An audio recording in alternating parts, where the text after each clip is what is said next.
Salam korang. Ada artis K-pop nak datang Malaysia. Jom kita pergi nak? Waalaikumsalam, Adriana. Wah, siapa artis K-pop tu? BTS, artis K-pop yang terkenal tu. Oh, BTS. Wah, seronoknya. Bila mereka akan datang? Pada 25 hari bulan. Okey, jomlah kita pergi. Okey, jom. Mana tahu kita dapat naik pentas dan dapat peluk mereka. Hei, tapi kita sebagai Muslim tak boleh bersentuhan dengan yang bukan mahram. Apatah lagi berpelukan. Ya, betul tu Syamim. Dan bukan ke pernah viral dulu tentang peminat naik atas pentas dan berpelukan bersama artis K-pop dekat Malaysia? Ya ke Syamim? Ya, betul. Saya pun tahu tentang kejadian itu. Ni dia. Cuba korang tengok dan baca. Tapi saya nak pergi. Bagaimana jika kamu dikecam nanti? Kasihan pula pada keluarga bila tahu kamu viral disebabkan isu ini. Betul juga ya. Pendapat saya, apa kata jika kita menonton konsert itu menerusi siaran langsung YouTube saja? Setuju? Ianya juga dapat mengelakkan sebarang fitnah ataupun perkara yang tidak baik terjadi. Baiklah, jika itu yang terbaik. Isu I Want to Touch K-pop di Malaysia menimbulkan kontroversi berhubung sensitiviti agama dalam konteks hiburan K-pop. Kajian sensitiviti agama menunjukkan kerumitan mentafsir simbol agama dalam kandungan K-pop yang dipengaruhi oleh perbezaan norma dan budaya antara peminat dan pencipta. Isu ini juga membincangkan bagaimana perwakilan agama dalam K-pop boleh mempengaruhi persepsi peminat dan mempertimbangkan kepekaan kepada cara simbol agama digambarkan dan difahami. Selain itu, analisis program televisyen I Want to Touch K-pop menekankan impaknya kepada masyarakat khususnya penonton Islam di Malaysia. Ini meliputi perwakilan pemuzik Korea bukan Islam dan kesannya terhadap pandangan peminat Muslim serta peranannya dalam membentuk standard sosial dan budaya dalam Malaysia. Memahami bagaimana rancangan ini boleh mempengaruhi sikap dan nilai orang ramai membantu menggambarkan evolusi pandangan mereka tentang hiburan. Reaksi orang ramai terhadap kandungan kontroversi adalah tumpuan seterusnya. Dengan tinjauan literatur mengenal pasti komponen yang dianggap sensitif, mengukur perbahasan dan memahami respon orang ramai, analisis ini memberikan gambaran yang mendalam tentang pemikiran manusia, termasuk pelbagai sudut pandangan dan pendapat yang timbul berkaitan isu agama dan budaya. Secara keseluruhannya, penyelidikan ini memperincikan dinamik sosial, agama dan budaya yang kompleks dalam konteks hiburan K-pop.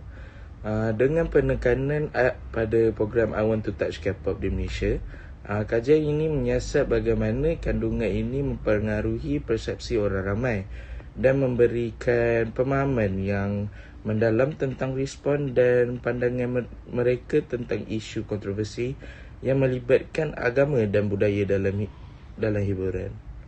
Siasatan menunjukkan kebanyakan peminat Islam di Malaysia mempunyai pengetahuan yang terhad tentang interaksi antara pemuzik Korea bukan Islam dan pengikut pelbagai jantina. Walau bagaimanapun, sikap negatif mendominasi dalam kalangan peminat Islam menunjukkan ketidaksetujuan dan teragak-agak terhadap interaksi tersebut. Pandangan berbeza didapati berhubung sejauh mana pengaruh budaya Korea khususnya melalui K-pop mempengaruhi pengikut Malaysia khususnya umat Islam. Sesetengah mendapati ia tidak dapat dilupakan, manakala yang lain mendapati ia tidak memberi kesan atau neutral mencerminkan kerumitan tindak balas terhadap pengaruh budaya Korea. Penyelidikan itu juga menekankan keperluan untuk pemahaman yang lebih mendalam tentang kepercayaan dan amalan agama serantau dalam kalangan peminat Islam Malaysia dan artis Korea bukan Islam. Walaupun interaksi antara mereka menimbulkan sikap negatif, kebanyakan responden bersikap neutral berhubung impaknya terhadap kesedaran agama dan nilai masyarakat. Sebagai cadangan, kajian lanjut perlu dijalankan untuk memahami pengaruh budaya Korea terhadap nilai dan amalan peminat Islam Malaysia. Pembangunan strategi pendidikan dan pendedahan yang lebih baik juga perlu diterokai untuk menggalakkan persefahaman dan saling menghormati antara budaya yang berbeza.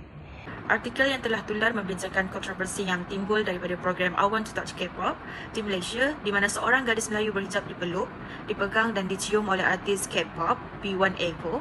Kontroversi ini membabitkan penganjur, kumpulan B1 Evo dan gadis Melayu berhijab dengan persoalan utama siapa yang paling bersalah. Rumusan yang dicadangkan untuk menangani isu ini termasuk yang pertama, pendidikan akidah dan kesedaran. Kepentingan pendidikan serius di rumah, sekolah dan masyarakat berkaitan prinsip dan nilai Islam, kesedaran tentang bahaya maksiat dan pergaulan lelaki dan perempuan. Seterusnya, peranan penganjur. Peguam bela perlu lebih peka terhadap konteks budaya dan agama tempatan. Keperluan peraturan etika dan sekatan tingkah laku sebelum acara untuk memastikan kesopanan. Seterusnya, peranan kerajaan dan jawi melibatkan pihak berkuasa Islam dalam menyiasat dan menangani kesalahan syariah, memperkukuh penguatkuasaan undang-undang syariah yang betul dan menjelaskan hukum. Seterusnya, kesedaran industri media dan hiburan adalah menjadi tanggungjawab industri media dan hiburan untuk menyediakan kandungan yang menghormati norma agama dan budaya tempatan, penapisan kandungan yang lebih ketat dan etika yang lebih baik. Seterusnya, peranan keluarga, peranan aktif ibu bapa dalam memantau dan mendidik anak-anak tentang nilai Islam, tingkatkan komunikasi terbuka antara keluarga dan anak-anak.